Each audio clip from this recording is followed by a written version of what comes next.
From the southern states seceding from the Union, the Civil War starting, and bloody disorderly chaos breaking loose, Confederate General John Hunt Morgan was a small part of the Civil War. He led a raid through Kentucky, Indiana, and Ohio, with victories and losses, strategic thinking, and a lot of bold moves. A Confederate raid was led to distract and weaken Union troops. The raiders triumphantly diverted 100,000 Union troops out of Ohio, captured supplies, won Corydon and DuPont, leaving states in terrible debt. Tragically, Morgan was killed in Greenville, his brother died in battle, and 800 men were arrested, while Ohio and Indiana quickly bounced back from the diversion. Brigadier General John Hunt Morgan and his men are the story to be told. My opinion on Morgan is based off of what I've read, but I think he was a very rebellious person. He got kicked out of college for being rebellious, and then even in the Civil War, he always went against orders. He kind of wanted to, he was very arrogant, kind of wanted to always, prove himself to be more than what he was.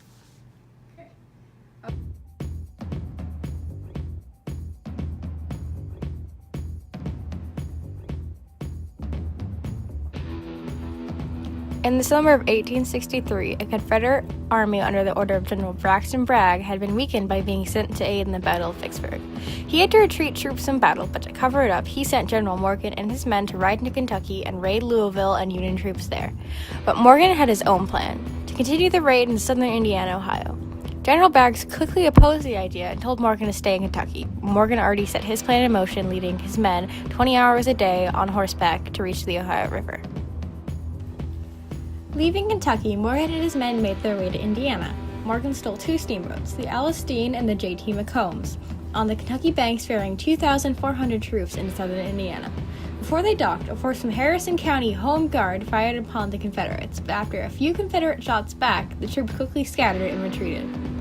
The governor of Indiana at the time was terrified of Morgan and what he would do, so he sent out a statement asking for any able-bodied volunteers to defend Indiana from Morgan and his men. The biggest reason is because the war finally came to their home front. Some of the men had joined up months prior or had joined up when they heard Morgan was coming. And so finally what they had read about in the papers were happening in their backyard, and they wanted him gone. They wanted him out of the state, and he had done so much destruction to the towns. They just kept pursuing him to win, or for them to win, and to get him out of the state as quickly as possible.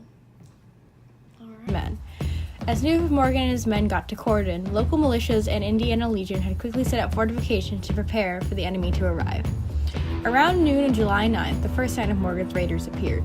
Morgan and his men began to trickle in from a few soldiers holding their own to an overwhelming number, scaring the Union defenders to retreat and triumphantly for the South wave the white flag. Morgan had won Corydon.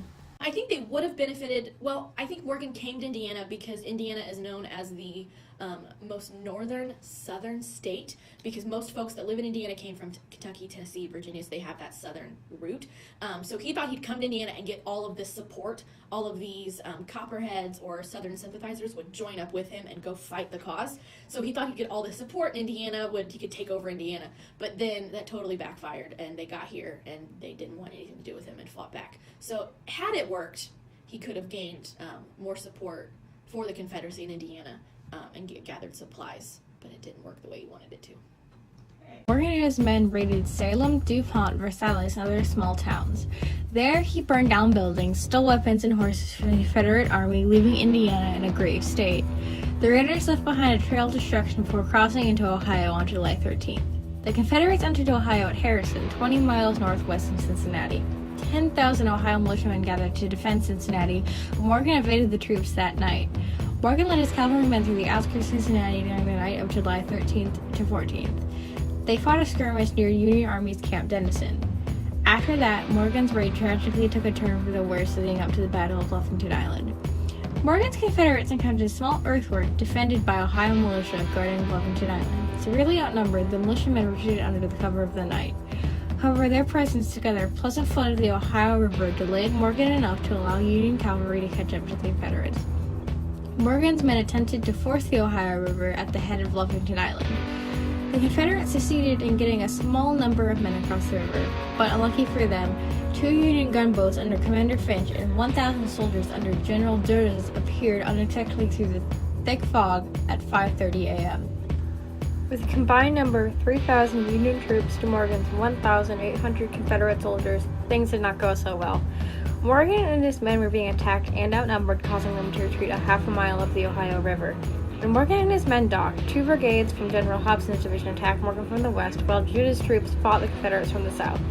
In addition, from the river, Finch's 2 Union gunboats, the USS Mooch and the Algerian Belle, fired their cannons into the Confederates. These attacks posed deadly for the raiders, securing Morgan's tragic defeat. Morgan's report estimated 57 killed, 63 wounded, and 71 captured on the battlefield.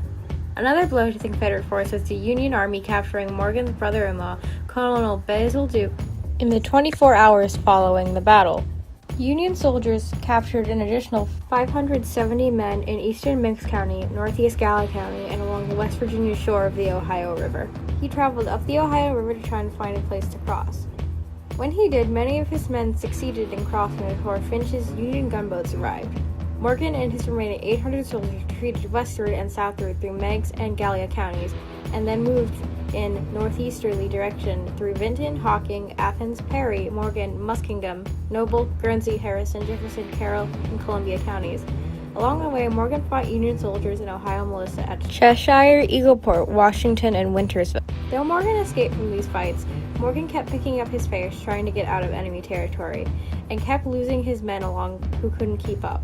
After Morgan kept evading the Union, eventually 3 miles west of West Point in Columbia County, Major G.W. Ruse Union cavalry surrounded Morgan's raiders and succeeded in capturing Morgan and 364 of his men. The Union soldiers took Morgan and most of his men to Cincinnati.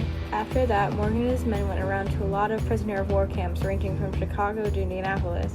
When Morgan and his men arrived at the Ohio Peninsula, where Morgan and his men quickly planned an escape.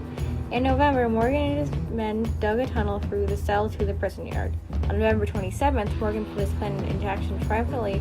Morgan and 6 of his men broke out of the prison dressed as civilians and using grappling inventions to climb the walls, and buying a train ticket to Cincinnati from the money he smuggled into the prison, quickly making his way back to Kentucky to get back into the war. Upon his arrival back to Kentucky, he was put in charge of another raid on Knoxville, Tennessee. Alerted to his presence, the Union Army was forced to act. The Union arrived and Morgan and his men tried to flee, but ended up badly for General Morgan. Brigadier General John Hunt Morgan was shot and killed in Greenville, Tennessee, trying to join his men fleeing the Union Army.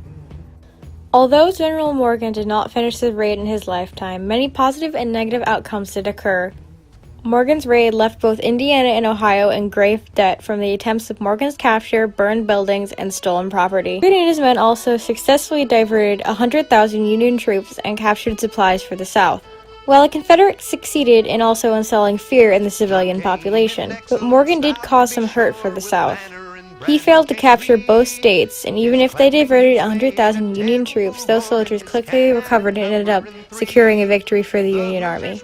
So in the end, you could say Morgan's raid was full of triumph and tragedy. Buckeyes mounted to join in the chase as Johnny galloped their way. Oh, gather your flocks and sound the alarm, for the partisan rangers have come. Bold knights of the road, they scour each farm and scamper at tap of the drum. How are you, telegraph?